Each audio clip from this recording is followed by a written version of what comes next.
Саламатсыздарбы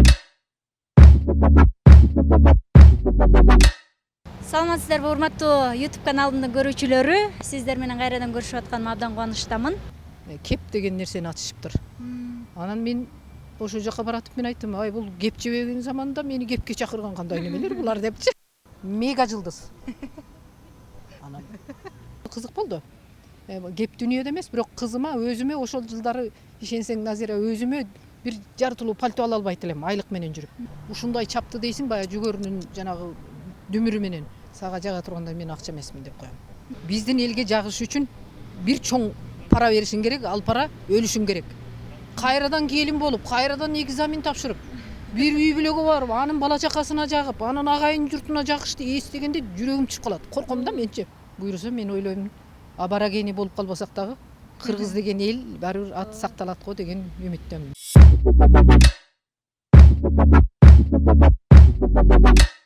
Саламатсыздарбы урматтуу YouTube каналымдын көрүүчүлөрү, сиздер менен кайрадан көрүшүп атканыма абдан кубанычтамын.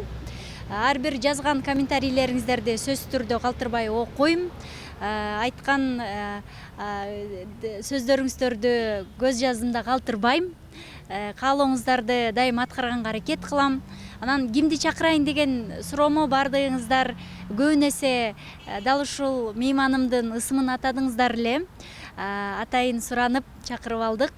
Анткени каймактатып өзүнчө бир сүйлөгөнүнө мен дагы коштармын. Сүйлөгөнүнө эле эмес, ырдаганына. Эже ырдаганда булбулдар жаңылып торгойлор токтоп калат.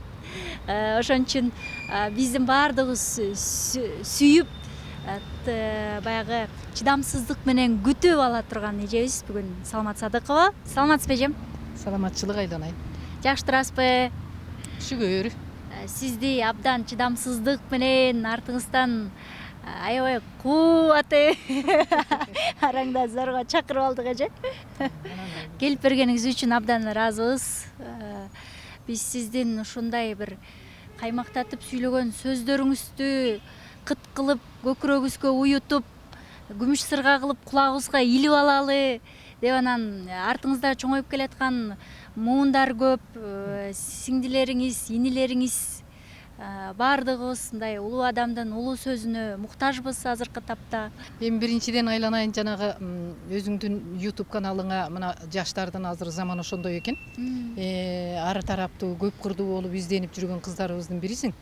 Мындай айтканда турмуш өзү адамды калчап турат экен да. Бирде өйдө, бирде ылдыйга. Мына ошого туруштук берип келе жаткан акылгөй кызсың да сен.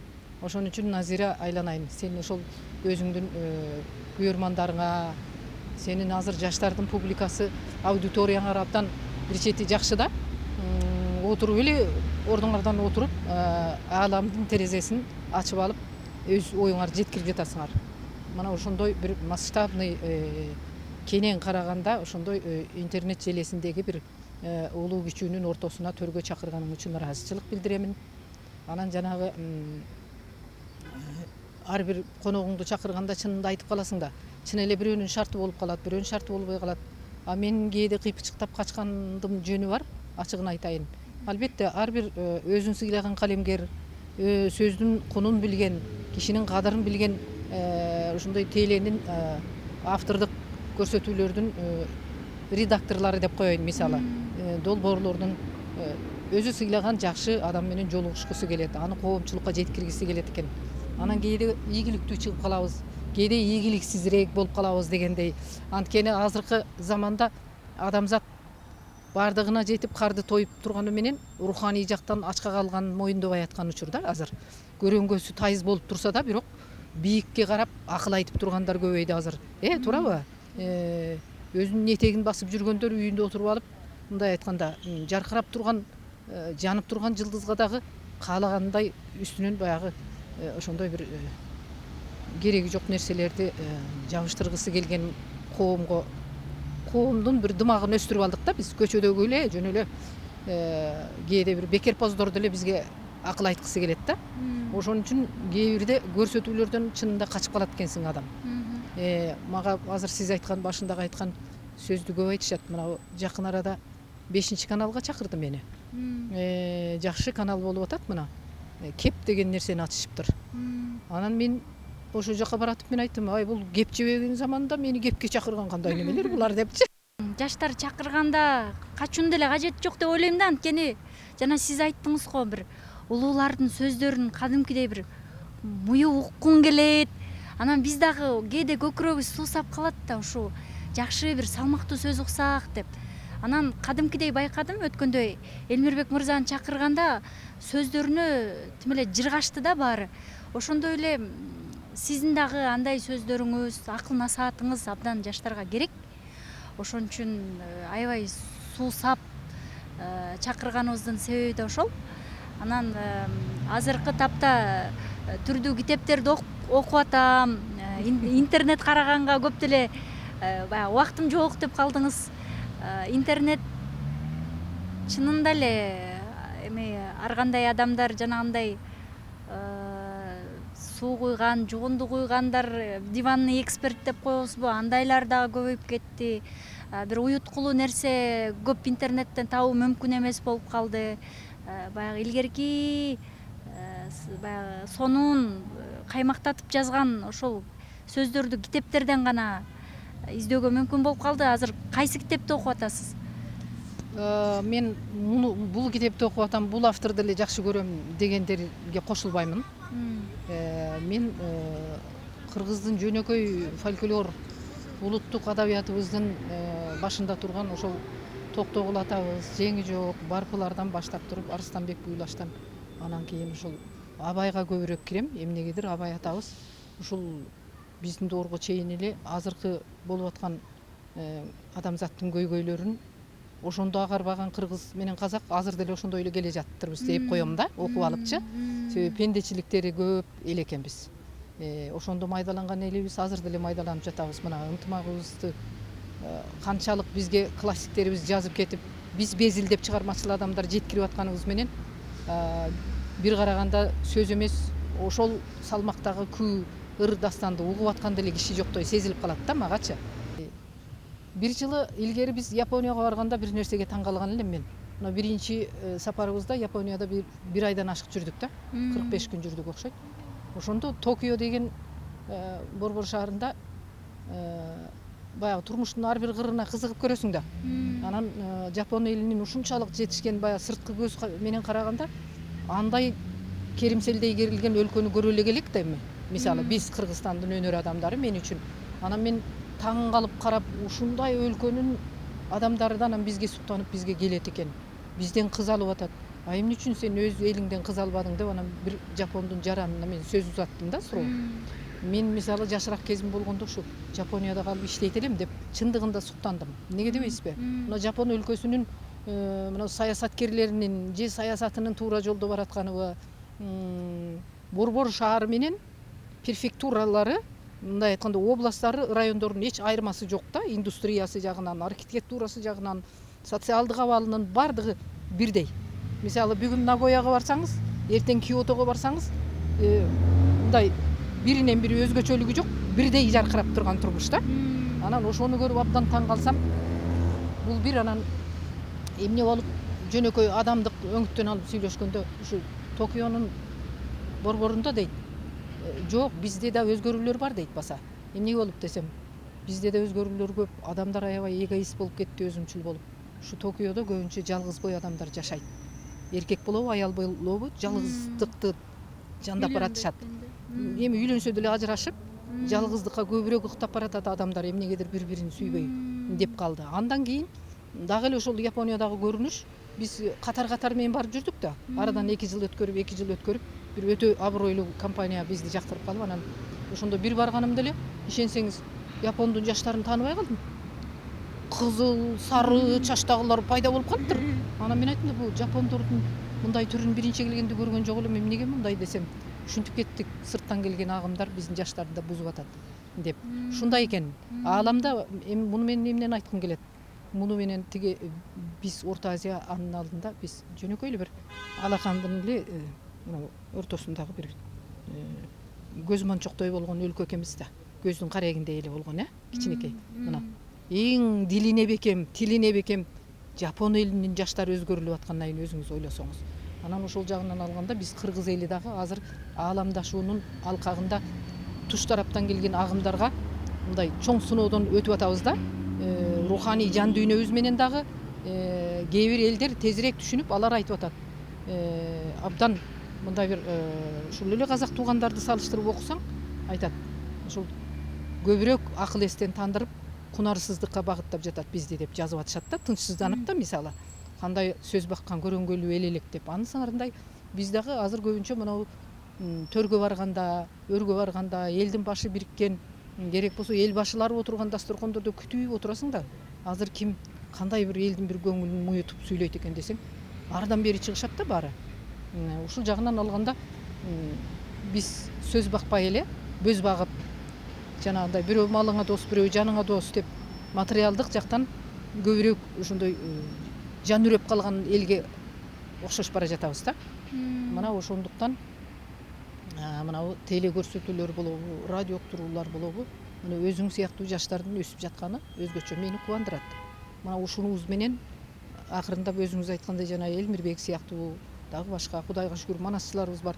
Ушинтип отуруп, бул көрөнгөбүз бар да, уюткубуз бар. Буюрса мен ойлойм, абарагени болуп калбасак дагы кыргыз деген эл баары бир аты сакталат го деген үмүттөмүн мен.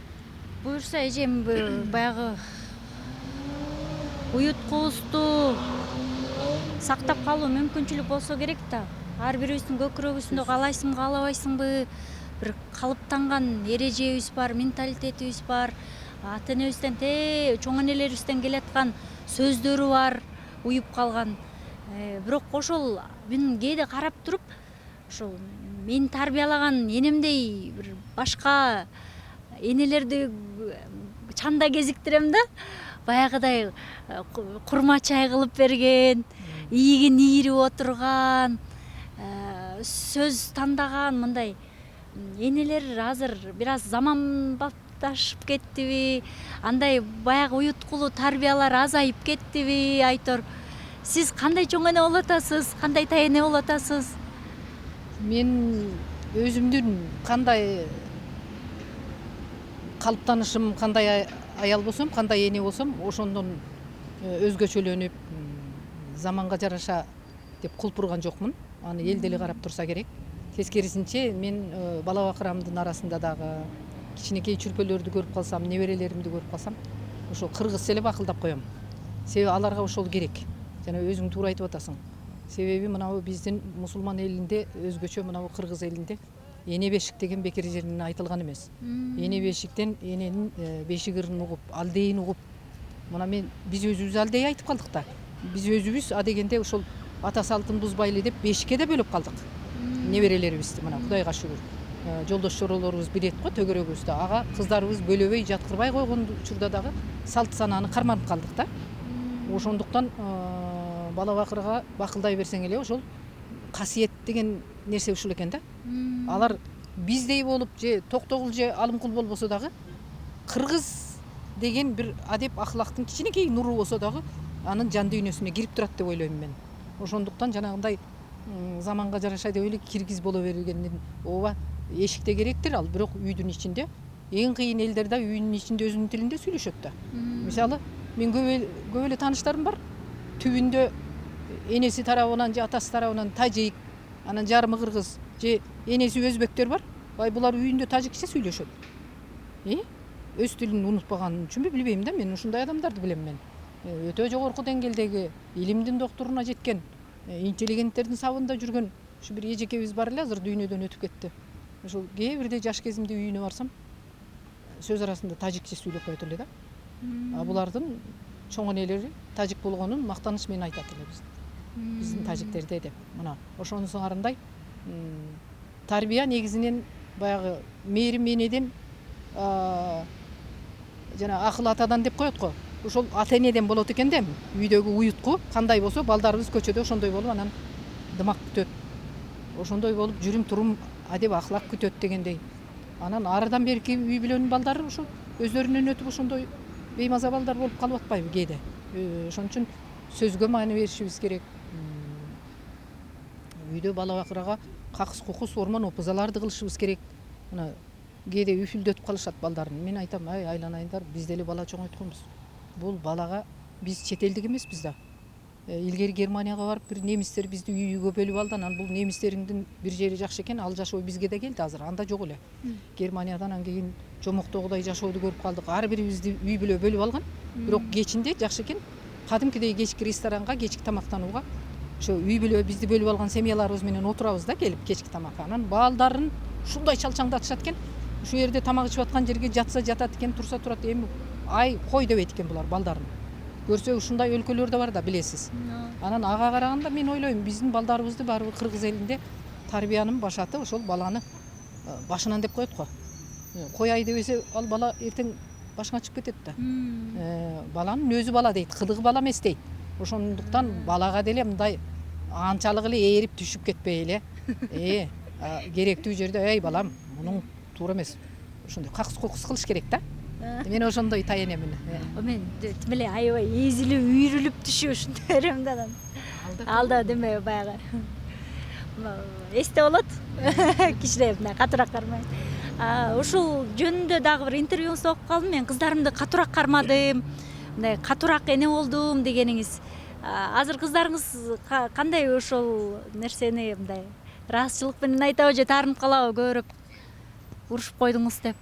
Жок, ар этаптан өтөт экенсиң. Бул бала темасына келгенде. Чыным айтайын, мына балаң менен деле бир учурда анын курсагын ойлойт экенсиң. Анан кийин үстүн бүтүн кылайын дейт экенсиң. Анан элден калбай билимдүү болсо экен дейсиң. Билимин алып алгандан кийин коомдо бир ордун тапса экен дейт экенсиң. Бул жашоо өзү ушундай адамды бир жагымдуу түйшүктөргө жетишерлик жолго салып коет экен. Эр болсоң ошонун баарын ойду кырды басып өтүп анан балдарың менен тең жеңип чыгасың да. Мисалы мына чачыңга караганда анан кийин деп мына мен азыр өзүм жөнүндө гана ойлонуп турган учурум, Кудайга шүгүр, тобо кыздан кызарып дегендей, кыздан деле сый көрүп көрсө болот турбайбы деп турган чагым. Бирок мен кыздарды эмне үчүн катуу кармадым? Биринчиден менин кесибим чыгармачыл адам болдум. Мен көбүнчө элдин, мекендин, жердин кызыкчылыгында, ошол элиңдин талабында биздин кесибибиз ошондой да. Биз солдат сыяктуубуз. Ошо баланча саатта, баланча мүнөттө кел дейби, ошол жерде жаркырап турушуң керек. Ал сеники кое тургулачы, мен биякта үйдө казанымда оокатым бышпай атты эле дебейсиң. Керекпи ачка барып, ачка келесиң. Ушундай жаштык жигердүү жылдарыбызда далай ошентип эмгек кылдык. Бирок үйгө келип шерденип калат элек. Элим үчүн жасадым, мекеним үчүн деп. Алигече биздин муун ошондой тарбияланып калдык. Анан өзүң талаада жүрсөң, балдарды кичине какыс кукус катуу кармабасаң, көчөгө басып кетиши мүмкүн, туурабы? Болбосо бирөөлөр жетелеп кетиши мүмкүн. Ошол өңүттөн алганда өзгөчө мен 2 кызды тарбияладым да. Анан кийин кыз балдарды коркот экенсиң да. Кичине катууайсаң, анан ойлонот эшикке чыгарда. Мына ошентип кечээ жакында анан кыздарыма бир ыраазычылык уктум. Ошо кызыма айттым, азыр бир гана нерсеге өкүнөм, силерди катуураак, кээде колумда тийип калат эле, катуу урушат элем, ошого эле ичим атышат десем, апа, биз ошол сиздин катуу өкүмдарлыгыңыз менен адам болдук да апа, билим алдык, мына турмушта ордубуз бар дегенде, дебедим, бичменчи. Балаң алдында да өзүңдү күнөөкөр сезет экенсиң. Ушуну кичинекейинде бир-эки жолу колум тийип калат да баягы. Ошого алар бойго жетип ордун алганда уялып баштайт экенсиң. Ушул балама катуу тийип койдум эле деп. Мисалы кичүү кызыма өтө бир учурда катуу тийген элем. Себеби баягы переходной возраст деп коесуңар го. Өткөл мезгилден өтүп атканда бул болгондо да Абдыраевди окуду да. Эми Абдыраевдин балдарынын булар жалаң эле вундеркиндтер да жанагы. Кыйын, акылдуулар булар. Анан кийин бир айлап гастролдо жүрсөм, анан бүт подружкалар менин үйгө келип толуп алат экен да булар. Кошуналарым айтып коет. Сиз барда жакшы, баары жымжырт, кызыңыз момун жакшына жүрөт, аябай жакшы кызыңыз бар. Бирок сиз кетсеңиз эле ошол жерге баары келип кирип алышат да дейт. Үйгө келип алышат экен. Эркеги да балдары баары. Аттарынан бери билем да алардын. Алардын баары жаман болгон жок азыр баары. Анан бир подружкасы мына Гүлзинат Суранчиева. Менин үйүмдө ойноп жүрүп чоңоюшту ошолор. Анан кийин ошону угуп алып эле анан бир күнү анан кызымды кичине катуураак эметип койдум. Колум тийгизипчи. Уктуңбу? Экинчи үйгө эч ким келбесин. Себеби бир күнү кызык болду. Кеп дүнүйөдө эмес, бирок кызыма өзүмө ошол жылдары ишенсең Назира, өзүмө бир жартылуу пальто ала албайт элем, айлык менен жүрүп. Бул кызым бойго жетип калды деп анан 9-класс бекен сумга барып пальто издеп баштадым. Бойлуу, жакшынакай болуп бойго жетти анан кийин. 5000 сом акча мен үчүн чоң акча эле. Ошо кызым үстүнөн анан 5000 сом сонун пальто сатып бердим. Эми баягы пальтону тиктеп эле отургум келет. Өзүм оюмча бир шуб алгандай эле болдум окшойт го. Анан кийин сен бойго жеттиң кызым, эшикке чыгып баратсаң эл карайт. Ушу пальтону кийип жүр деп баягыны алып шифонерге илип койгонбуз. Качан кийет деп күтүп жүрөм. Анан бир күнү бир туугандардын тоюна жөнөп калды. Кечкүз. Анан баягыны күтүп отурам. Маха баягы пальтоңду кийип чыгай кызым, тойго кийип бар, туугандарың көрсүн деп отурам. Чыкпайт, үйдөн бөлмөсүнөн чыкпайт. Бир не то дедим дагы, анан мен айттым, ай маха эмне эле болдуң балам, чыкпайсың, көрүнбөй атасың десем, акырын ал кызымдын немеси мүнөзү абдан сабырлуу, анан шашпай сүйлөгөн кыз да. Акырын чыгып, пальтом жок мама дейт. Кандай жок? Мен шок болдум да, түшүнбөйм да, билбейм дейт. Анан кыскасы ошонун чымын куюм болуп баягынын изин издеп баштасак, өзүнүн эле жана үйгө толуп жүргөн бир эки кийинирээк таап алган бир Абдрайыптан эмес, башка дагы кыздар күтөт деми. Бир кыз подружка болуп келет экен дагы, эртең менен алдайт экен баягы пальтону көрүп калганда. Сени эшикте баланча чакырып атат деп бир друзьясынын бир другунун атын айтат экен. А бул жоош болчу менин кызым. Ишенип эшикке чыгып кетеби? Бул эшикке чыгып кеткенде пальтону алып пакетке салып, балкондон ыргытат экен. Ладно, я спешу деп турган эшикке чыгып пальтону көтөрүп кетет экен. Анан ал кыздын атасы ишенсеңер бул болгон окуя, Кудай сактасын, эми жаштардын арасында боло берет экен, бал дүйнө үчүн эмес. Жогорку кеңеш жакта иштеген киши экен. Кадимкидей уяты бар киши экен. Анан келип үйгө келип менден кечирим сурап, мен сиз менен качандыр бир жакшы төрдө жакшы бир чай ичип отуруп таанышам дедим эле. Эми балдар жаштык кылып койгон окшойт. Эч качан ойлободум эле ушундай ситуацияда таанышабыз деп, кечирип коюңузчу деп, анан акчасы канча турат эле деп. Анан нөл тыйынын ашырбай өзүнө айтып, мен ушундай калган элем деп, анан ал киши акчасын кайтарып берип мага. Ушундай жоруктар болгон айланайын. Эже бала чагыңызда ушул оор күндөрдү басып өтүптүрсүз. Кыйналган күндөрүңүз көп болуптур. Алардын баарын интервьюлардан окуп жүрөбүз. Бирок ошол күндөрдөн кантип чыгып, ушу белди бекем бууп, андан ары өрүштөш керек экен. Эмне кылыш керек экен? Жан дүйнөдө ал кандай сезим болуш керек экен ушундай күчтүү боло билгенге? Эми ушундай өзүң айткандай мындай суроолорго көп эле жооп берип жүрөм. Ошондой болсо дагы келечекте бир өзүнө бир жолун издеп жүргөн жаштар үчүн сабак болор менин өмүр жолум. Илгери бир вечерка деген гезитке кыргызская Золушка деп мен жөнүндө ошол чочуп кетип бир орус тилинде маек чыккан эле. Ошондо мен болгондой бүт азап тозогумдун баарын жазган экен. Жазса, кызыгы ушу шаарда өскөн менин тааныштарымдын баласы. Нет, это не может быть, нет, это просто фантазия.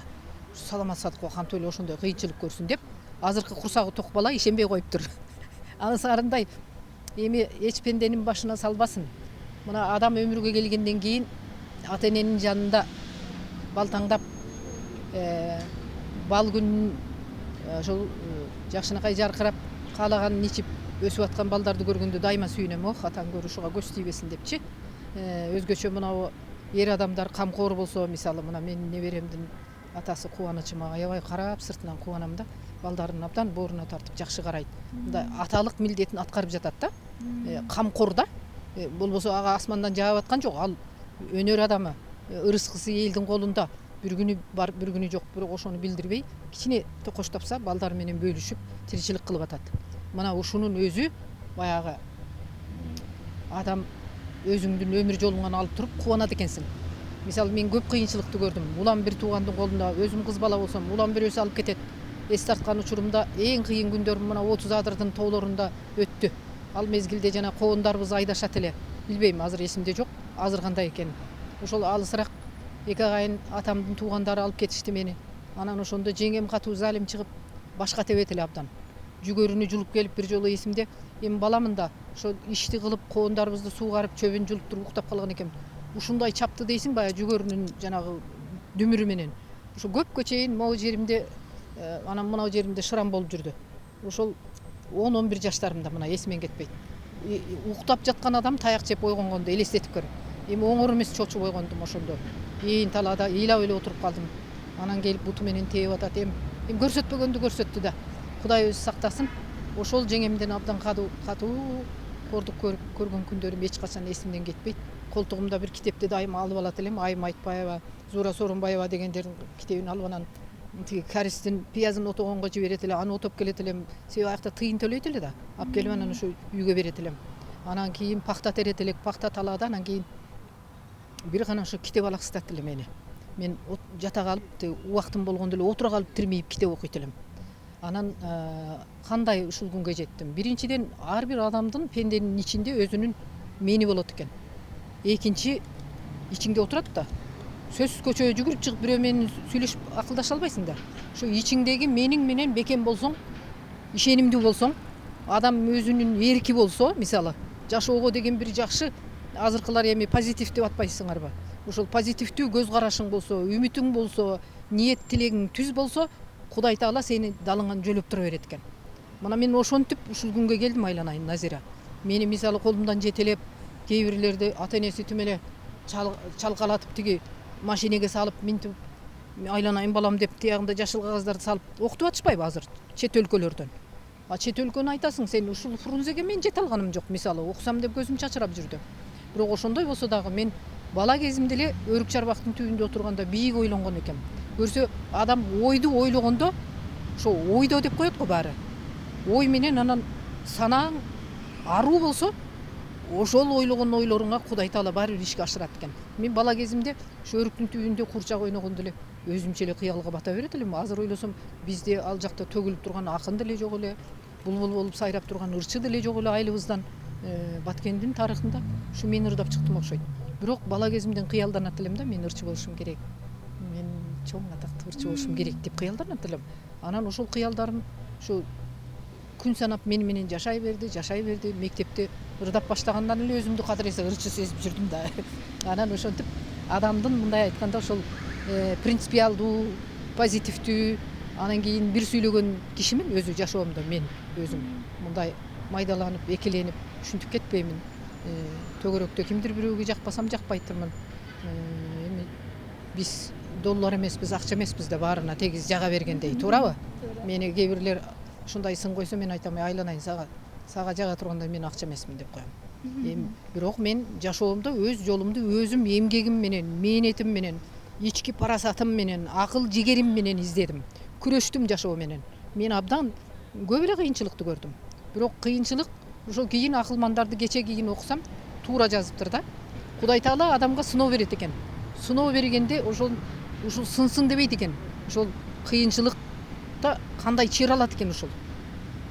Чыйралсын деп берет экен. Эгер сен ошондо кайраттуу болуп, акыл эсиңден ажырабай, ак көктүн ортосунда бир туруктуу мүнөзүң болсо эгерде, ошону менен анан бир ийгиликке жетет экенсиң да. Мына чыгармачылыктын деле чоң казанында мени күнүгө чекемден эч ким өөп турган жок. Тескерисинче эң интриганын чоң устуканмага атым күбүлөп чыккан күндөн баштап тартып келатышат. Азыр ушул күнгө чейин эле кой эми бул эжекебиз эми болбоду эми. Кемелине келди го деген деле эч ким жок. Азыр деле этегиңен тартып мындай айтканда айтат го, жанагы бир көзүңө бир көзүң душман. Душманды алыстан издебе, жаныңдагылар жасайт деп анысыңардай төгөрөгүңдөгүлөр баары бир кичине бир пендечилигин жасабай койбойт экен. Жаркырап турсаң айтат экен, бул эмне бүгүн мынча шамыраңдап калган деп. Анан кичине бир ошол адамдардын, сени көрө албаган адамдарды мен ушу бир жылдары ушундай байкадым. Ушу сахнанын артында абдан мени ийгиликтериме ичи тарып жүргөн, кулагыма угузуп мени каргап турган бирин экин кесиптештерим болду да, сахнанын артында угузуп каргайт эле да. Анан кийин ушуларга бир күнү бир бечара болуп көрүнөйүнчү деп анан чындап эле бирок жашоодон моралдык жактан сынып турган учурларым болду 2000-жылдары. Ооруп да калып жүрдүм, депрессия болуп, уктай албай калып жүрдүм. Дары иштесе эле иче бериптирмин. Жана күчтүү дарылардын дезапам, биздин врачтар да кызык экен, кээ бир врачтар. Ушу терапевтке барсам, анын ата бабасы кун эле мына депрессияда чөп экен көрсө, натуралдык чөп. Мына биздин базарда бекер эле экен да, арзан. Ушуну да айтпайт экен да биздин кээ бир врачтарыбыз. Анан терапевтке барсам мынча дарыны жазып берди мага. Ушуну ичиңиз деп баягы дарыны ичип, ушу апа кейине жеткен экен, бир күнү ырдай албай калдым Назира. Башыман сөз келбейт. Сөз чачырап кетип атты. Акыл эсти алып коет экен да, мына муундарыңды шалдыратып. Мына жеткен жери ушул болду. Анан ошондо баягы бирин экин мени сыртыман күйүнүп жүргөндөр маңдайыма чыгат да, жүдөп турганымды көрүп турат. Андайда тим эле чачырап келип салам беришет. Ушундайды пендечиликтин жүзүн көрүп тааныдым да. Баягы мындайда жаркырап турсаң көрбөй өтүп кетишет. Анан ошондой чөгүп турган жылдарымда тим эле маңдайыман сүзүп келип жаадырашат. Ай, эмне болдуң ай Саке деп. Анан ооруп жүрөм, ушундай уктай албай кыйналып жүрөм десем дешип кадимкидей табачыл адамдар мына ушундай. Адам пенде мындай болсоң дагы уктай албай калат экен. Мындайраак төмөн болуп калсаң жаның ана ошондой сени мындай сүзүп, жиреп, акыбалың ушул экен го деп жеринде табалаган адамдар да болот экен. Бул турмуш сыноодон өлгөнүң жел өткөрөт экен. Баягы бир биздин атактуу жазуучу айткан бир сөз бар экен.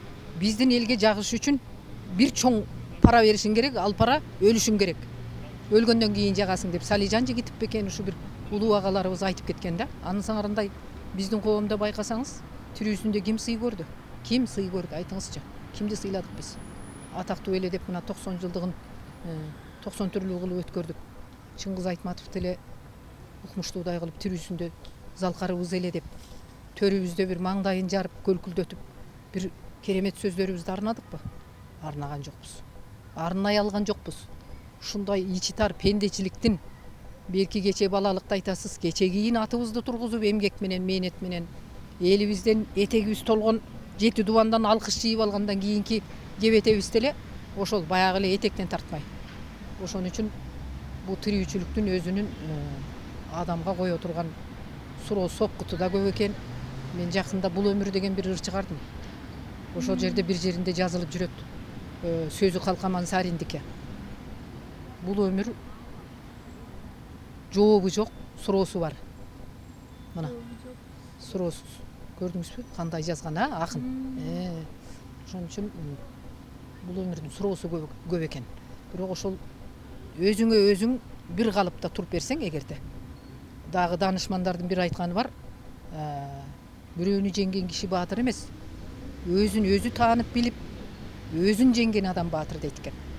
Демек биз бул өмүрдө бирөөгө сын айтуудан мурун өзүбүздү таба алдыкпы? Бул жашоодо өзүбүздүн ордубузду аныктадыкпы? Бир коомдо бирөө жарымга төгөрөгүбүзгө жарык чачтыкпы? Ошондо дагы ойлонуп сүйлөшүбүз керек да. Адам жашоого ушул үчүн келет экенбиз. Дегенде адам болуп, ата энеден жаралып, анан азан чакырып атыбызды коюп, анан ошентип телчигип, тамтуң басып, бүтүн айыл кубанып, эгер илгери айылда да касиет бар эле да, кут бар эле. Бир үй бүлөнүн баласы 5ке бөлөнүп атса, экинчи сүрүлүп келип ага бата берер эле, ушундай элек. Анан ошон үчүн баталуу элдин урпагыбыз, Кудайым ошол биринчиден бизди ошо Кудай Тааланын эсинде, көңүлүндө турсам экен деп ошо Кудайга көбүрөөк жалынам мен. Негизи ырыскыбызды дагы, кадыр сыйыбызды дагы. Анан ушу сиз кичинекей кезиңизде оор түйшүктү көрсөңүз, анан чоңоюп мындай жолдошуңуз сизди мындай көкөлөткөн жокпу, колтугуна кысып? Эми жолдош деген мындай болот экен. Өмүрлүк жолдош. Мен аябай жолдошума ыраазымын. Жаткан жери жайлуу болсун. Өтө ичи сырты келишкен жакшы жигитке туш келдим. Адамдын тагдыры бир мынча кичинекей сызыктын ичинде эмес экен да. Биз адам болуп жаралгандан кийин менин жолдошум өзүнүн дүйнөсүндө жакшы адам болчу ал. Анын өзүнүн көз карашы ушул айыл үчүн жаралган азамат эле да. Тескерисинче мен мындай айтканда энери баягы бала кезден жанагы максатым, мүдөм башка эле да меники. Анан ошо чыгармачылыктын чоң касиетиби эми көрөнгөдөн берилбесе жөн эле жерден мени бирөө азыр кээ бирлердей жанагы фонограмма менен экирди жаза коюп анан акча менен чыгарып аткан жери жок. Биз эмгек менен чыктык. Анан ошо чыгармачылыктын кудурети, касиети менен мен жолдошумдан алыстап кеттим, бирок жолдошум өтө мыкты жигит эле. Биз экөөбүз турмуш курганда ушу айылдын турмушуна мен бардык тиричилигине үйрөндүм. Чоң-чоң казан жарма кайнатат элек, чоң-чоң казан камыр жууруп 5 бармак бышырат элек. Бул талас элинин тиричилиги ошондой. Баш көтөрбөй эле ушу тиричилик кыла берсең эле жакшы келин атанасың да. Аяктан чоң институт академиясынан чыктым. Жолдошум болсо ошо ата энем деп турган жигит эле. Мен буларды таштап кете албайм деп. Чыгармачылык дүйнөнү түшүнбөйт эле да. Бирок ал үчүн мен ал кишини күнөөлөбөймүн. Кийин мынабы чүдөп чыкканда ырдаган ырларымдын бардыгы азыр эми айта берсем болот. Тымызын бүт бардык ошол мен арбалышкан теманын бардыгы жолдошума арналат эле. Мен себеби жолдошумдан айрылган менен бир өзүмө бир картинаны коюп алган экем. Ошол бийиктеги кол жеткис бир таза аруу дүйнөнү адам издейсиң го. Мисалы, сиз жана айткандай бир сага тирек боло турган, сага бир күч боло турган бир азаматка албетте өмүр арман менен өттү. Бирок ошол жарык мага бийикте туруп турду. Мен ошо жолдошумду элестетип алып ырдайт элем ырлардын баардыгын. Анан ушуну ырматылык кайнатам бир күнү улуу киши, кыракы киши экен баары бир. Ошо адегенде радиодон үнүм чыгып, менин аткарган ырлар чыгып жүргөндө кайнатам айтыптыр. Ушул келиндин ушунчалык таланттуу өнөрү бар экен. Убалына калып кала жаздаган экенбиз. Бул менимче ушул ырдаган ырлардын баарын эле Тургунбек арнап жүрөт окшойт дептир. Мен ушуну угуп эле ыраазы болуп калдым. Назира, мен эч тагдырыма нааразы эмесмин. Мен ошол этаптан өттүм. Мен ооба ак көшөгөнүн артында элдин батасы менен чоң самовар кайнап дегендей, мындай айтканда бүт ырым-жырым менен бир элдин, жакшы элдин Олжо деген уруунун келини болдум. Ал элдин жакшы сыноосунан өттүм, алкышын алдым, 2 кызды таптым. Эми бул жашоо деген адам изденет экен да. Мен өзүмдү чыгармачылыктан таптым. Ошон үчүн мен азыркы күндө өзүмдү да күнөөлөбөйм, жолдошумду да күнөөлөбөйм. Өтө жакшы жигит менен бир учурда жаштыктын илебин сездим. Сүйүү эмне экендигин да көрдүм. Бала таптык, бала сүйдүк дегендей, Кудайга шүгүр. Андан кийин ушул жалгыздык көкөйүңүзгө тийген жокпу эже? Мындай кол сунган, албетте сиздин күйөрмандарыңыз абдан көп деңизчи тегерегиңизде. Азыр деле бардыр. Бирок мындай негедир жүрөгүңүз таап бирөөнү жетелеген жоксузбу? Же жалгыздыкта деле бакыт тапса болот бекен? Жок. Болбойт бекен? Жаштар бизди карап отурат. Эч качан жалгыздыкка багыт албаңыздар. Адамды 2 адам жашасын деп жараткан. Ал жаштык жигердүү жылдарымда биринчиден мен бүт өзүмдү музыкага, сахнага арнадым. Ал эгерде көкүрөктө бир арман калса, ал өзүм күнөөлөймүн да мен. Менин жаштык жылдарымда кимдер гана мага сөз айтпады. Чынын айтыш керек. Бирок менде жанагындай бир ашыкча, кандай десем болот, билбейм. Болот экен, адамды кээде үй бүлөлүү адамдар сүйүп калышы мүмкүн экен да. Үй бүлөлүү бирөөнүн эле бир жакшынакай эле ордосун бузуп коюш үчүн ага ошондой бир кичине Дериңде болуш керек. аңгыл дөңгүл болушуң керекпи же? Баягы элдин көзүнө акылдуу көрүнгөн менен бир кем акыл катындар болот. Чын эле мындай эле бирөөнүн төшөгүнө кирип алып эле, бирөөнүн бактысын сууруп алып эле, анан мындай сени жиреп өтүп байдын катыны болуп жашап жүргөндөр бар го. Мен мисалы кечирип коюңуздар. Мага деле менмин дегендер сөз айтты, бирок алардын үй бүлөсү бар эле. Мен кантип мен бирөөнүн ырыскысын, бирөөнүн балдарынын убалына калышым керек? Бакыт бирөөнүн төшөгүндө эмес, ал сенин өзүңдүн жастыгың болсо, сага буйрук, ошо башы бош азамат мага жолуккан жок. Ал эми мага сен өзүң айткандай азыркы ушул күндө деле эми кээ бир учурунда сөз айткандар болду, мындай карасам үй бүлөлүү адамдар. Же болбосо жашыбыз өтүп кеткенде коркуп калат экенсиң. Кайрадан келин болуп, кайрадан экзамен тапшырып, бир үй бүлөгө барып, анын бала чакасына жагып, анын агайын журтуна жагышты эстегенде жүрөгүм түшүп калат. Корком да менчи. Кереги жок. Андан көрө ач кулагым тынч эле жашайынчы деп калат экенсиң. Бул турмуш куруу оңой эмес, айланайын. Жаш болобузбу, кары болобузбу, мисалы жашы келип калды деп айтышы мүмкүн мени кимдир бирөөлөр. Ооба, эгерде башы бош бир ушундай бир дурус адам болсо, алаканга салып, бала бакырасы менен бир отоло ызы чуунун баарын тетега, мынтип биз эми биягын өмүр жашыбызды өзүбүз үчүн жашайлы деген бир ал үчүн бир мудрость, бир ашкере бир даанышман адам болуш керек да. Мендей 7 дубанга аты чыгып калган аялды аял кылыш да оңой эмес да. Ал бери жагыңан илешип жүргөндүн баары илешип жөнөйт да сени. Бизде баягы бир үй бүлөнүн төгөрөгүндө акылмандар көбөйүп кетет эмеспи? Бул төгөрөктө агайын журттун баары четинен акылдуу болуп чыга келишет. Анан тиги кишиге баары акылын айтып чыгат. Анан эми андай комедиянын мага эмне кереги бар? Ач кулагым тынч эле жашап жүрөм. Кудайга шүгүр, неберелерим бар. Шүгүр. Ушу атыңыз чыгып турган, аябай атыңыз чыкканда баягы сизди сагаган тайэжелериңиз, туугандарыңыз мамилеси өзгөрүп, балким кечирим сурагандыр, балким болдубу ушундай бир нерсе? Жок, ал бала кезимде бир көргөн боюнча аларды көрбөгөнгө өзүм ошондой принципте жашадым. Ал эми кайрылып да барган жокмун. Себеби көкөйүңө көк таштай тийген нерсени көргүм келбейт экен. Бирок ооба бир учурда издеп келди мени. Бир ошо мени сабаган жеңемдин кызы. ачыгын айттым. Мен силер анда кичинекей бөбөк элеңер, силерди жуундуруп тарантып, мына силерди мен баккам. Түндө эл уктаса мен уктабайт элем. Кир жууйт элем. Додо. Эшик шыпырат элем. Койчу бүт тиричиликти кылат элем. Анан чучугума жеткендей абдан таяк жеген. Жок, апаңга атын угузбам, мен катышпайм, кечирип кой деп айттым. Себеби болушарың болбосо кыйын эле болот экен да.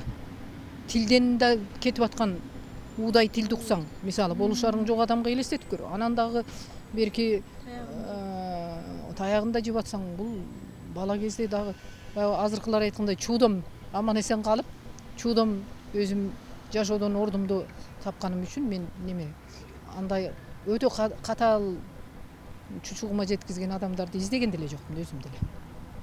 Бирок эч качан жаман каалаган жокмун, жашай берсин деп. Сиз ушул бир интервьюңузда айттырсыз да, мен кандай гана душманым болбосун кечирем, анткени ал мага пайдасын берет деп. Ден соолугума. Сөзсүз. Биз Кудай эмес экенбиз да. Кандай ситуация болбосун, кандай жагдай болбосун, үйүңдүн ичиндеги болобу, көчөдө сырттабы, иштеген чөйрөңдөбү, адам баары бир баягы жалгыз өзүң бийикке чыга албайсың да. Баары бир адамга коом керек. Эгер ошол коом жакшы болсо, сен жакшысың. Айтат го, кыргыз бабам жөн эле айтып койгон, бир уйдун мүйүзү сынса, 1000 уйдун мүйүзү зыркырайт деген сөз бар. Ал эми бизде бир адамды жаманатты кылып аткан болсок, кээде шылдыңдап, табалап, азыр оңой эле интернетте былчылдатып атышпайбы? Ал туура эмес. Мен айтар элем, ошол жаман кишинин төгөрөгүндөгү адамдардын өздөрү да жаман да. Демек, адам жөн эле жерден баратып кечирип коюңуз, терде бир тезекти басып алайын дебейт да. Ошо чөйрөңө жараша жанагы заманың бөрү болсо бөрү бол, түлкү болсо түлкү бол дейт. Жакшы чөйрөдө жүрсөң жакшы атка коносуң. Айтат го, жакшы адамга жолуксаң, мөмөлүү дарак шактайсың, жал куйрукту аттайсың деп илгеркилер бекер айткан эмес да. Жакшы чөйрө сени жакшы кылып, кошо мисалы өзүң да албетте жакшы болсоң, жакшы дей берсең, мына филармонияда мен 30 жылдан бери эмгектенип келатам. Бул жерден мен бир нерсени айткым келет, ушу мыкты жетекчилерге туш келдим мен. Мына дегенде келгенде эле Токтосартов, акын Токтосартов агай, мына Чолпонбек Базарбаев деген министрлерди көрдүк.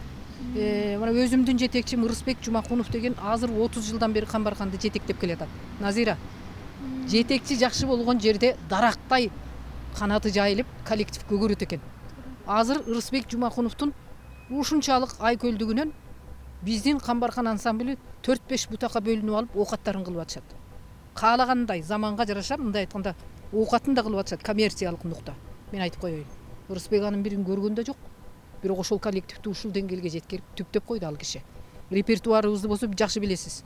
Эмне гана жок.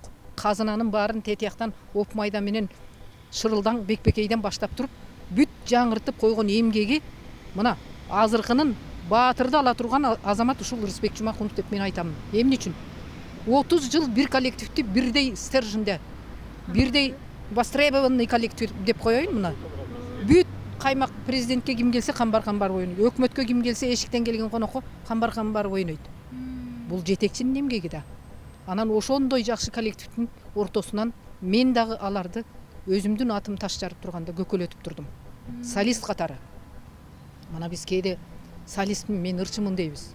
Мен ойлойм, бардык нерсе баягы орус айткандай эри шаркак, взаимно болуш керек да. Мен өзүмдүн коллективимди дагы эч бир жерде даражам көтөрүлүп турганда оозуман түшүргөн жокмун. Убагында учуру болду, мен президенттердин кабинетинде болгон учурум да болду, Назира. Президент мени кабыл алганда мен азыр ойлонсом, кээ бирлерге окшоп оокат сурабаптырмын. Өзүмдүн коллективим, жетекчилерим жөнүндө сүйлөп жүрдүм. Мына ушунун бардыгы бирөөгө жакшылык кааласаң, өзүңө дагы экеселеп сый алып келет экен. Мен ошол коллективимдин ичинде ошолорго мактанып, ошолордун жакшылыгына кубанып, бирге баскан жеримде аларды көкөлөтүп жүргөнүм үчүн өзүм да сыйга жеттим деп ойлойм. Азыркылар дароо эле президентке киргенде үй сурайт, башкасын сурайт, сыйлык сурайт. А сиз эмнеге андай материалдык нерсени көздөгөн жоксуз анда? Эми бизде намыс деген нерсе биринчи орунда турду. Бизди ушундай тарбиялады коом, ата энебиз, элибиз ошондой тарбиялады. Азыр деле акылдуу кишилер айтат да, абийирди акчага сатып ала албайсың дейт. Аброй деген нерсе бул өзү адамдын канынан, эненин сүтүнөн, өзүңдүн тияк дээриңден болот экен. Анан эми берки жанагы улам азыркы артыбыздан чыккан кээ бир айрым жаштарыбыз жылт этип эшиктен кире калып анан мына биз президент менен отурабыз деп сүрөттөрүн коюп аны андай сүрөт менде архивде менде деле бар. Анан ушундай пиар деген оокатка көчүп алышпадыбы? Элден кичине уялайын деген такыр бир жеринде жок. Акылынын бир четинде жок. Эл менден уялсын деген дымакка тез 3 жылдын ичинде жете калып, баарыбыздын башыбыздан тебелеп өтүп, азыр салам бербей турган деңгээлге жеткен жылдыздарды көрүп атабыз. Кантебиз? Заман ошондой, аларды тескеген эч ким жок. Илгери мисалы чыгармачылыкта бизди ар бир жетекчинин сүрү кабагы сүрдөтүп турат эле. Сүйлөбөй турган эле кабагы. Мына Жумахматовду көрдүк биз. Чалагыз Исабаева агайды, Самара Токтокуновалардын колунан чыктым мен. Токтокунов эжебиздин кандай чебер комузчу. Дүнүйө жүзүнө комузду мына ушу кишинин артынан мына чоң комузчулар өсүп чыкты, Мына ушундай улуу кишилерди көргөндөн кийин албетте биз алардын дагы боюндагы, тулку боюндагы касиетинен сиңирдик деп ойлоймун. Мына Чыңгыз астапырулла, Эстебес Турсуналиев агайдын кандай сахнага чыккандары бир керемет эле да. Алардын турган турушу, жөн эле обдулуп койгону, сахнага дайындалып тургандары азыр көзүмдөн учат. А кишилер, улуу кишилердин мындай айтканда эл алдына чыгар алдындагы толкунданып турганы. Азыр жана сиз айткан кээ бир президенттер менен сүрөткө түшүп, интернетке жайып аткандар эч кимден сүрдөбөйт. Мен таң калам да, көрүп калам. Бирин экин тойго барсаң башын көтөрбөйт. 5-6 ээрчитип алган тиги. Мега жылдыз. Анан тарбия жок да, тарбия жок. Сонтурыңыз. Азыр кандай жан дүйнөңүз тынчыдыбы? Жан дүйнөңүздүн ичиңиздеги мениңиз менен тил табышуу ар бир эле адамдын колунан келе бербейт экен, ошо ички мен менен тил табышуу, ошону менен беттешүү, ошону менен ачыкка чыгуу. Ошондуктан көп адам жалгыздыктан коркушат экен, жалгыздыктан качышат экен. Сиздин жан дүйнөңүз азыр кандай абалда? Менин жан дүйнөм эң сонун абалда. Азыр ушул жашка келгени жан дүйнөм эс албаса, анда убал жокко. Ысыкты да көрдүк, суукту да көрдүк. Мындан кийинкисине анча мынчага мен айтам, билгениңди жасап алчы деп коем. Баягы пендечиликтер дагы эле этегиңен тартып койбойт да. Анан кийин ошон үчүн адам өзүнүн биринчиден ден соолукту, өмүрдү узартабыз десек, мына позитив деп коесуңар го. Психологиябызды таза кармашыбыз керек экен. Бу жашоого келгенден кийин эми баягы орой айтсам кечирип коюңуздар, адам бир 50-ге чейин эшек болуп иштейт экенбиз. Эң кыйын болсоң 40-ка чейин гүлдөп, баары бир кыйынчылыкка карабай адамдын өмүрү гүлдөп турган чур экен да. 40-тан кийин эртең эле башталат, айланайын, мына сенин да бир уулуң бар. 40-тан кийин кудасы өк күтүп баштайсың. Бул жашоонун мыйзамы да. Каяка качып кутуласың, туурабы? Ал өзү бизге берген ырыскы, дөөлөт ал. Ушул биздин, мен мусулмандын кызы болуп жаралып калганыма сыймыктанам. Анткени нарк дөөлөтүбүз, кадыр касиетибиз жарашкан эл экенбиз. Жашообуздун өзү майрам биздики. Мындай айтканда адамды зериктирбеген, Кудайга шүгүр азырынча мындай айтматып айткан маңкуртка айлана элекпиз. Анткен менен жанагы кээ бир гана бир көпкөндөр кесир сүйлөгөнү болбосо, мына той топурубуз бар, маареке салтанаттарыбыз бар. Эл арасында жакшылыкка дымак, жакшылыкка тилек ниеттерибизди жоготпойлу. Мына ушул адам үчүн ушул баалуу экен. Баягы айтып коет го, улуу болсун, кичүү болсун, айланайын Кудай ыйман байлыгын бере көр деп тилейбиз. Бул ыйман деген жакшы экен да. Ыйман деген ошо жөнөкөй эле балаңдын деле сага күлүп карап, ыраазы болуп, балаңан бир жылуу сөз уксаң, бара-бара көчөдөн эмес, балаңан мээр издеп калат экенсиң. Баланы биз өстүрөбүз, бирок ошол балдарыбыз мээримдүү болсо бизге, өз убагында жок эле деп сен акыбалыңды сурап кандайсың? Эне деп койсо, кадимкидей жашарып каласың да. Мага азыр ошол таңсык. Мен башка ашык дөөлөттү илгери эңсеген эмесмин. Азыр деле менин эңсегеним, ымандай сырым, ушу Кыргызстаныбыз чайпалбаса экен дейм. Ушу кыргыз элибиздин ынтымагы ыдырабаса экен дейм да, Назира. Бир обу жок көчөгө чыгарып алдык кээде. Обу жок эле бул мамлекетке пайдасы тийип атат, мага пайдасы жок дегендер көбөйүп атат. Мамлекетке пайдасы болбосо, мамлекет кантип мамлекет болот? Мамлекет бутуна туруп, эгемендүүлүк алгандан кийин бакубат болсун, бай болсун десек, эшиктен келген ар бир адамды сыйлашыбыз керекпиз. Менин бир жүрөгүмдү ооруткан, мына көңүлүм тынч албаган нерсе, ошо кечирип коюңуздар, мен саясатчы эмесмин, бирок Биз бөлөк элди дагы боорубузга тартканды үйрөнө албай жатабыз. Мен көп өнүккөн мамлекеттерге барып эс алып жүргөн кишимен мына азыр ушул кезде Кудайга шүгүр болуп. Кичүү кызым сыртта жашагандан бери мына мен сахнадан башка да билген көргөнүм бар. Ушул өнүккөн өлкөлөрдө жер бетиндеги адамзаттын баары жүрөт. Сен эмне жүрөсүң деген киши жок. Анткени адам бут кирген жерге кут кирип атпайбы? Анан биз ушу отуруп алып эле жанагы топуракталашып, ташталашып, ызы чуу чыгарган бир жасалма ушундай бузуклардан ушундан арылсак эле биз оңолуп кетебиз. Менин көңүлүм аябай жакшы айланайын азыр. Жакшы. Анан жанагы башында суроо бердим эле, ошого жооп албай калдым Ошону дагы кайталап койсом.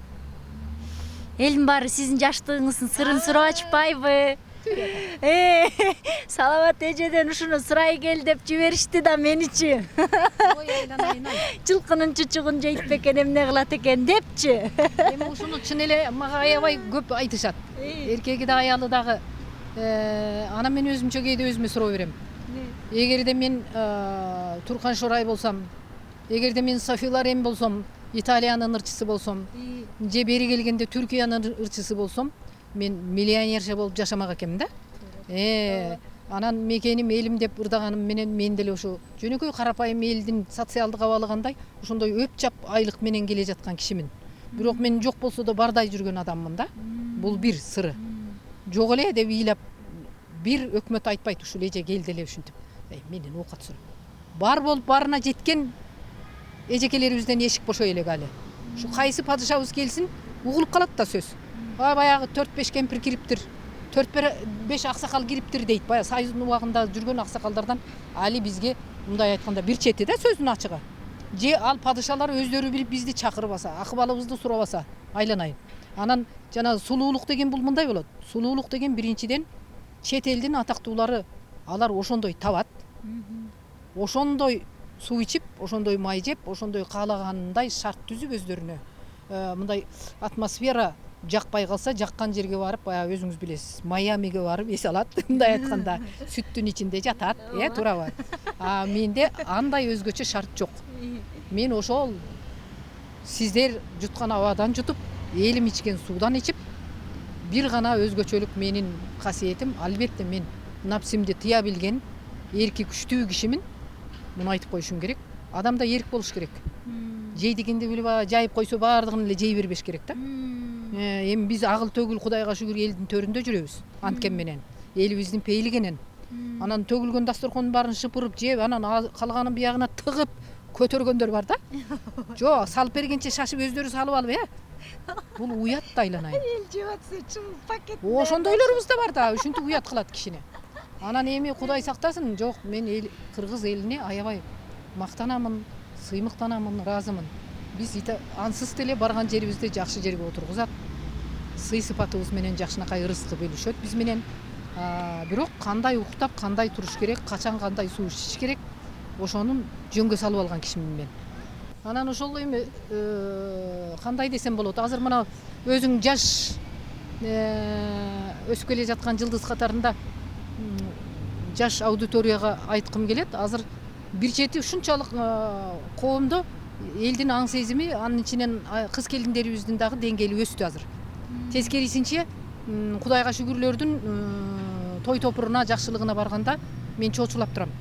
Эмнеге дебейсизби? Азыр эл тоюнду. Байларыбыз Кудайга шүгүр. Кээ бир кечелерге барганда байлардын ошол катын калаштарынын кийингенин көрсөң, мен айтам, булар Парижге барып кийинип келди экен, каяктан кийинип келди экен. Анан жанагы өздөрүнүн пардазданып күткөндөрү, мейкаптары тем эле укмуш да. Анан ага караганда жылкыңа карап ышкыр дегендей, үйдөн эле мен өзүм немемин. Визажистмин. Анткени буга жараша. Анан азыр эмне арзан? Эң арзаны өнөр дүйнөсү болуп калды. Маданият, тейлөө. Баары бизди чакырганда макул деп оозунан чыкканда эч качан бербейт, Ушундай эле бекер эле келип берсеңиз. Десеңиз. Кичине эле арзан эле болсунчу. Калган жак эч качан арзандабайт, бирок өнөр адамдары, маданият азыр деле ушу ойлоруна тим койсоң бекер келип берсе да. Бирок ошону жаркырап келсе деп күтүшөт. Жаркыраш үчүн каражат керек. Ошон үчүн чыгармачыл чөйрөнү мен айтар элем тескерисинче Назира, ушул социалдык желелерден көрүп отурган коомчулукка, калайыкка, мына байларыбыздагы Кудайга шүгүр, мына бизде ак сөөк байлар жок эсе. Азыр элдин биринчи катмары абдан жете турган деңгээлге жетишти. Кудайга шүгүр, буйруп насип кылсын. Бирок мына маданиятты, руханий дүйнөнү кандай жерде кантип сиңиришти, а дегенде ошону каржылаганды үйрөнүш керек. Уят болот. Бекердин шорпосу татыбайт деп коет. Элестет, байдын төрүндө кулдай болуп кирип ырдап, эптеп бир бала чакаңа лимонад ала турган тыйын алып кетип атсаң, сен ошого ыраазы болуп деле кетпейсиң да, жолуңдагы кетип аткан минген атыңдын майы, мындай айтканда.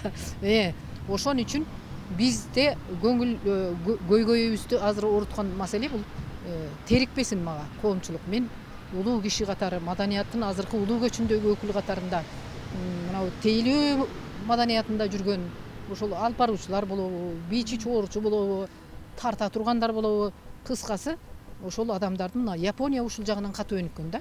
Мен Японияга ушундай кол койдум. Ушу концерттин деңгээли сахнанын артындагы иштеген рабочий класс деп коебуз го. Иштермандардын дагы, сахнанын төрүндө иштеп аткан көрүүчүнүн дагы бардыгын бир деңгээлге алып туруп, баарынын оюн бир деңгээлде, эч кимисин кемитпей ушундай жасайт экен алар. Ушундай деңгээлде экен да Японияда. Бирөө өксүк болбойт экен. Эми ошончолук болгондун арты бир жылы мен сизге айтып берейин, мына. Бизге котормочу болуп бир жакшынакай японка кыз жүрүп атты англис тилинен. Ушунчалык ийнеликтей болгон ички кыз. Кетерибизде кадимкидей ыйлашпадыбы ошол котормочуларыбыз. Бул эмнени билдирет? Конкуренция. Күчүндө, жайында эмнеге келип атасың десек, сиздер кетип калсаңыздар мен ишсиз каламын. Сиздер келип мен бактылуу болдум. Сиздер менен бирге мен өзүмө каражат таптым, дос таптым деп ыйлабады. Ушинтип ыйлап узатты бизде. Биз да ошо деңгээлге жетишибиз керек. Ар бир тойдо сөзсүз эле бир кечирип коюңуздар бир. Бирин экин эле аты чыккан бир мындай байманаптар келип эт жеген эмес. Ар бир тойдун артында дагы эми маданиятыбыздын очогу той болуп калбадыбы? Ошо тойдун артында дагы барган кирген чыккан киши кайра эңсебес дегендей болуп, ай атаңын көрүп. Баягы тойдун ээси ушундай адам экен. Мен күтпөгөндөй тосуп албадыбы?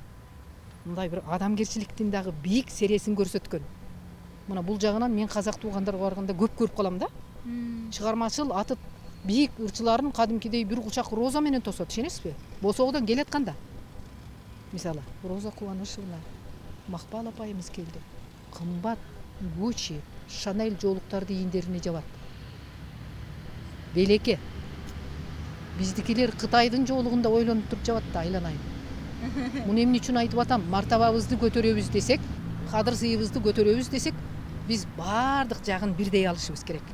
Илгерки кыргыз айтып койгон бир эле сөз менен, 6 эшиктен 6 жашар бала келсе, төргө отургузуп сыйлаган деген. Азыркы заман демек ар бир тоокта жем жейт да. Ал жемди сатып келебиз. Демек ошол жакшылыктардын төрүндө кызмат кылган ар бир адамдын эмгегин орунбай баалап төлөгөнгө үйрөнүшүбүз керек. Муну айтып атканымдын себеби Назира бир эле тойдо эмес, мына өкмөткө жогорку деңгээлде концерттерге чыгабыз да биз. Муну мен жөн жерден мен айтып атканым жок. Тажрыйбадан улам айтып жатам. Барганга чейин аябай жакшы түзүлөт бардыгы. Ой деп программалар түзүлөт. Барып 4-5 саат отурабыз ошол жерде. Кээ бирде таңдайын катып суу ичкенге зар болосуң. Ошентип отуруп концерт бүткөндөн кийин вечер артисттер жалдырап кайтабыз. Кээ бир музыканттар чын эле бала чакасына күнүмдүк нанын алганга тыйын күтөт да алар. Убагында бербейт. Мен айтып коеюн. Ошол ак үй, көк үй тараптагылар бул азыр кайсы заманда баратабыз? Иш чара өткөрөсүңөрбү? Чыгармачыл адамдардын ошол жерде кызматта жүргөндөрдүн дагы үйүнө барып бала чакасы менен нан жейт. Ошонун кичинекей гонорарын, сметасын түзүп, убагында берип коюңуздар. Алардын да үйүндө бала чакасы бар да. Анан байкуш музыканттар 2 жумалап күтөт да. Баягы тыйынды качан бересиң деп жаман көрүнүп организаторлорго. Анан бизди эл ойлойт, булар жыргап жүрөт деп. Ошо жыргаган заманга жетсек экен, ошо бардык нерсе мындай айтканда без комментариев чечиле турган заманда жашап атабыз азыр. Бир нерсени 2 жолу кайталабашыбыз керек. Бул бышып жетилген маселе, туурабы? Иштеттиңби? Анын эмгегин төлө. Анан бир бир учурда эсимде да $30.000 уурдап кетпеди беле, ошонун аягы эмне болуп кетти эже?